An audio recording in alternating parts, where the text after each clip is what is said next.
proses trader yang wajib dilalui oleh seorang trader jika ingin sukses jangka panjang, nggak cuman profit sekali, besokannya MC gitu ya, dan mengulang hal yang sama top up MC lagi. Pak Tito merancang sistem, salah satunya adalah backtest. Nah, di TF sendiri, Traders Family, nggak cuma ada tool backtest, tapi ada education-nya. Nah, teman-teman bisa lihat sendiri di website Traders Family. Nah, The Art of Thinking Clearly 99 sesat pikir dalam investasi, bisnis, dan personal problem. Nah, ini adalah salah satu buku yang saya baca untuk melengkapi pengetahuan trading, terutama tentang psikologi ya. Tapi karena 99 jadi banyak banget, akhirnya saya mencari ringkasannya di YouTube. Nah, ketemulah channel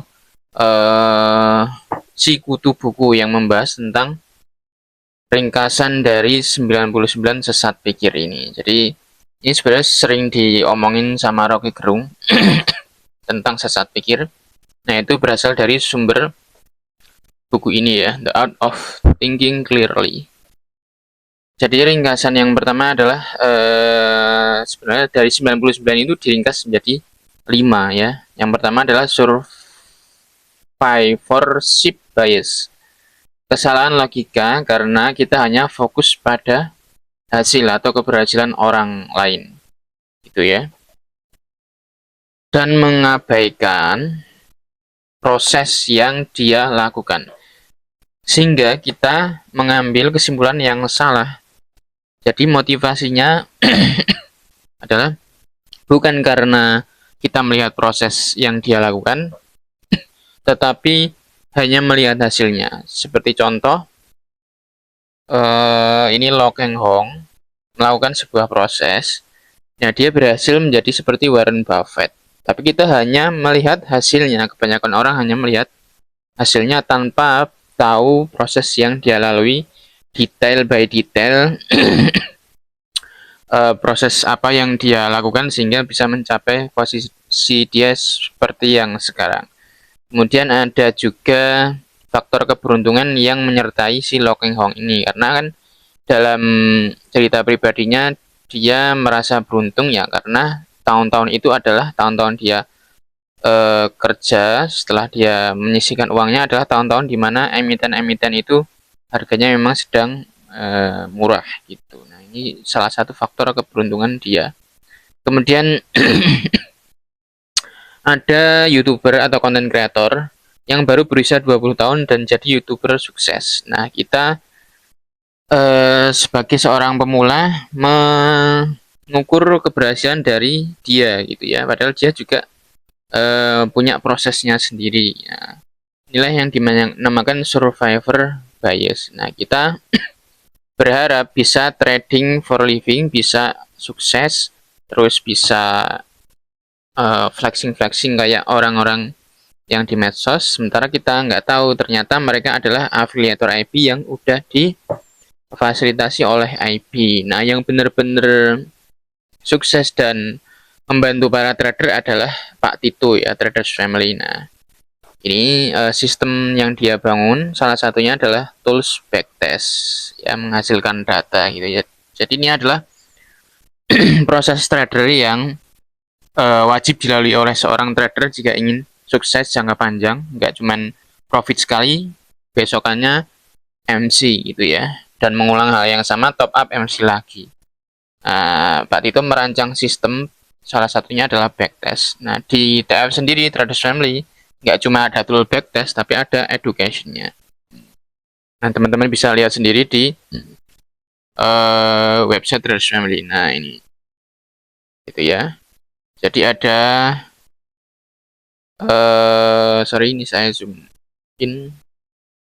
Nah, ini jadi ada tab education, beranda. Di sini ada sinyal-sinyal yang bisa di copy. Kemudian ada tab trading tool. Nah, ini termasuk backtest salah satunya. Dan masih banyak lagi ya, ada TF afiliasi, ada analisa market gitu. Jadi ada broker yang sudah terverifikasi oleh TF juga, yang nantinya ada client protection.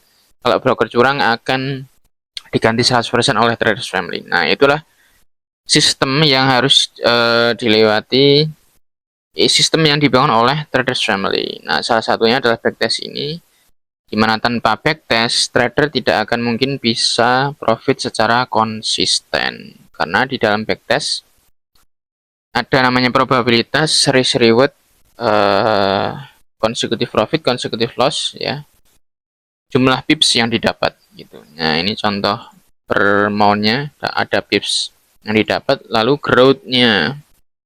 Nah, ini jelas ya. Bulan demi bulan dalam 1 tahun ada angka yang bisa dicapai dengan modal berapa, kali lot berapa, di sini akan ketemu hasilnya. Teman-teman bisa buka sendiri atau klik link di bio, nanti saya sertakan gitu. Itu proses yang harus dilalui oleh trader gitu ya. Saya udah ngeringkas ini. Paling nggak minimal backtest 5 tahun, kemudian nikmati proses backtestnya. Nah, ini sebenarnya sudah saya jelaskan di video sebelumnya, nanti teman-teman bisa lihat. Atau teman-teman juga bisa lihat di YouTube Traders Family, di situ dijelaskan banyak banget tentang backtest. Dan di TF Education juga ada gitu ya. Di TF Education nanti teman-teman bisa daftar registrasi dulu di website Traders Family. Nah, itu nanti link akan saya cantumkan di bio. Itu yang pertama mengenai survivorship bias. Terus yang kedua, ringkasannya adalah sunk cost fallacy, di mana kecenderungan orang untuk bertahan dalam kondisi buruk walaupun kondisi masa depan sulit membaik. Ini contoh rumah tangga yang KDRT dan sebagainya, yang sudah harusnya bercerai tapi masih dipertahankan karena terlanjur bangun rumah tangga yang udah lama, padahal itu udah tindakan kriminal gitu ya. Semakin lama seorang berada dalam kondisi buruk, maka akan semakin sulit orang untuk move on. Tidak akan menjadi bahwa dia percaya nanti akan berubah, ternyata tidak akan menjadi kenyataan. Nah, dalam trading, pilihan yang logis adalah cut loss, tapi merasa rugi. Nah, dia akan terus menahan, berharap kondisinya membaik, harga akan membalik atau gimana ya. Tuh, kalau dalam trading saham ya, tapi kalau dalam trading forex itu bisa dua arah ya. Sehingga dalam trading forex itu lebih bukan dengan cut loss ya, tapi dengan pasang SLTP. Nah, ini sudah saya jelaskan di video sebelumnya ya. Ada probabilitas saat backtest, risk reward, kemudian pasang SLTP dan tidak intervensi. Nah, ini adalah mencegah sunk cost fallacy, di mana kondisi market akan berubah sesuai harapannya gitu ya. Jadi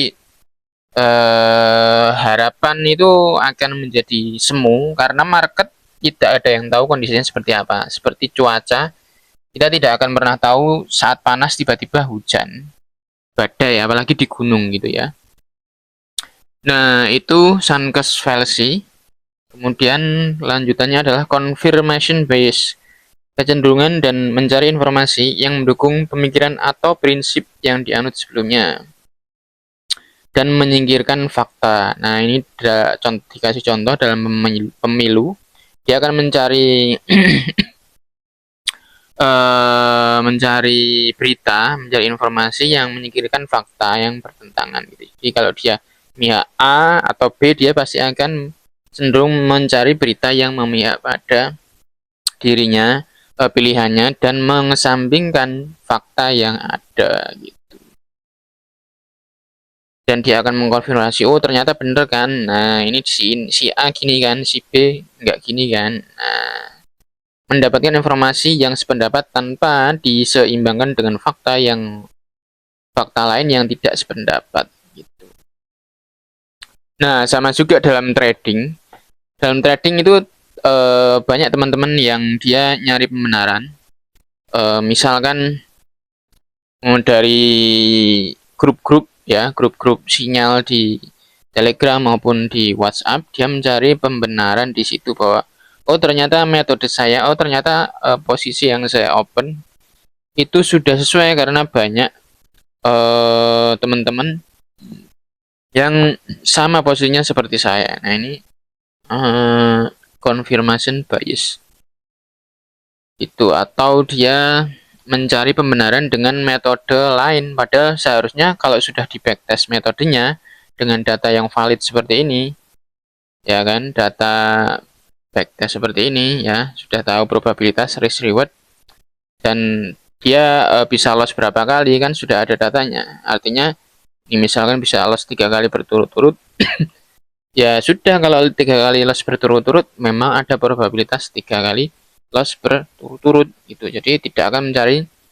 confirmation yang lain. Nah, misalnya open ini sell di area hijau, di garis hijau ini itu, dan dia nggak pakai SL, dia berharap harga akan turun kembali dan TP di sini. Padahal kita nggak pernah tahu, market bisa saja dia naik terus, sedangkan modal mungkin yang dia pakai itu nggak kuat dengan kenaikan harga saat dia pasang lot besar gitu. Udahlah nggak pakai SLTP, udahlah nggak pakai SL, lotnya besar dan berharap harga sesuai dengan yang dia mau turun gitu karena dia nge-sell.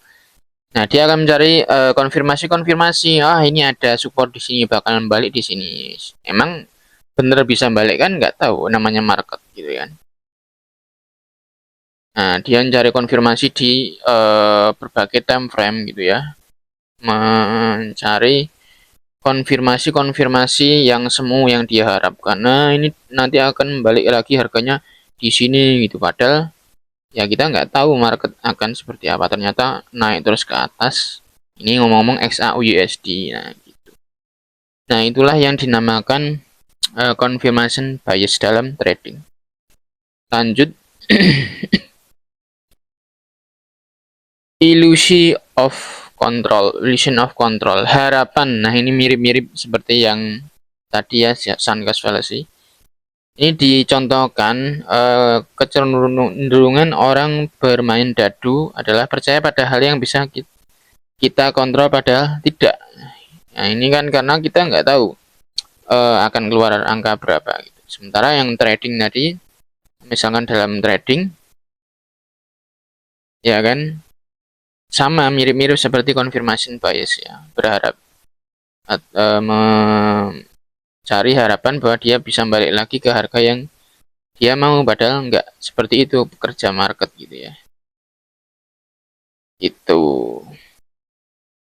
Kemudian yang selanjutnya adalah social proof, kecenderungan seorang mengikuti perilaku mayoritas. Nah, ini kita merasakan perilaku kita benar apabila melakukan apa yang mayoritas orang lakukan. Nah, dia sama seperti yang awal tadi ya. Dia mirip seperti sunk cost fallacy ya sebenarnya. Jadi dia mencari pembenaran, merasa benar jika banyak yang open posisi sama seperti dia. Dia akan cari pembenaran di grup sinyal, di grup-grup yang ngasih sinyal ya. Gitu. Dia tanya ke temennya, lihat live trading di medsos gitu ya. Jadi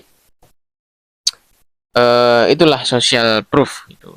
Nah, dari semua ini, ringkasan ini sudah sangat jelas ya. Memang buku ini bagus karena ini membuat kita berpikir objektif. Namanya aja, judulnya udah The Art of Thinking Clearly. Clear berarti benar-benar sesuai logika dan fakta gitu ya. Bukan pembenaran-pembenaran yang semu gitu. Nah, ini teman-teman kalau mau baca bukunya bagus ya. Cuman ini kalau membaca semuanya 99 poin ya. Tapi ini bagus untuk melatih kita mengurangi doom scrolling atau scroll konten pendek di sosial media dengan membaca buku. Teman-teman bisa coret-coret, ngasih kesimpulan. Nah, ini salah satu pengalihan dopamin dari medsos itu. Oke, segitu aja yang bisa saya share untuk buku The Art of Thinking Clearly. Nanti kalau ada tokonya, nanti linknya saya